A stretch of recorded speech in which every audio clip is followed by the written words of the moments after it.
को। बीजेपी के राष्ट्रीय महामंत्री रविशंकर प्रसाद ने कहा है कि बिहार में प्रधानमंत्री नरेंद्र मोदी की स्वर्गीय मां का अपमान होना पूरे बिहार की संस्कृति और संस्कार के खिलाफ है। उन्होंने कहा कि बिहार में जनता की पूजा होती है। उन्होंने कहा कि बिहार में माता की पूजा होती है और छठ पूजा जैसी परंपरा से कोई भी मां अपमानित नहीं होती।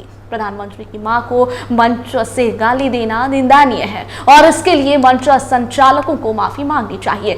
साथ ही रविशंकर प्रसाद ने राहुल गांधी और तेजस्वी यादव की यात्रा पर भी कड़ा हमला करते हुए कहा कि संविधान बचाने की उनकी बातें झूठी हैं क्योंकि उन्होंने संस्कार खो दिए हैं। उन्होंने कहा कि राहुल के परिवार में कोई प्रधानमंत्री हुए हैं, फिर भी उन्हें ऐसा अपमान कैसे सिखाया गया, ये सवाल उठता है।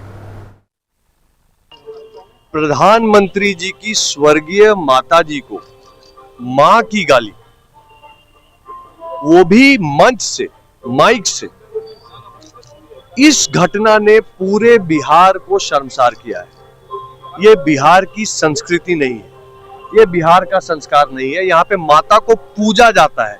यहाँ छठी मैया की हम बात करते हैं।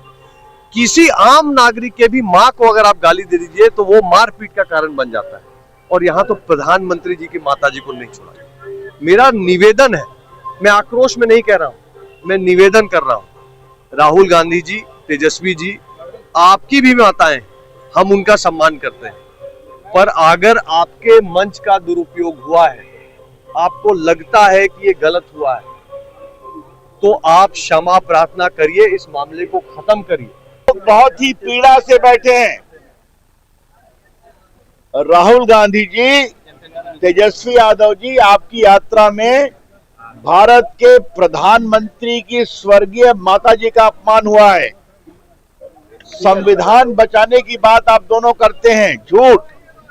संस्कार सब भूल गए क्या? देश में माताओं का अपमान नहीं होता है, और वो भी स्वर्गीय माताजी जिन्होंने बर्तन मांज के गरीबी में भारत के प्रधानमंत्री को आगे बढ़ाया। क्या मतलब है इसका? ये बहुत पीड़ादायक है। तो राहुल गांधी जी जो ये नाटक कर रहे हैं वोटर बचाने का, कोई संस्कार नहीं बचा। विपक्ष के नेता हैं, उनके पिताजी प्रधानमंत्री रहे हैं, उनकी दादी प्रधानमंत्री रही हैं, उनके परनाना रहे हैं, यही संस्कार सीखा है।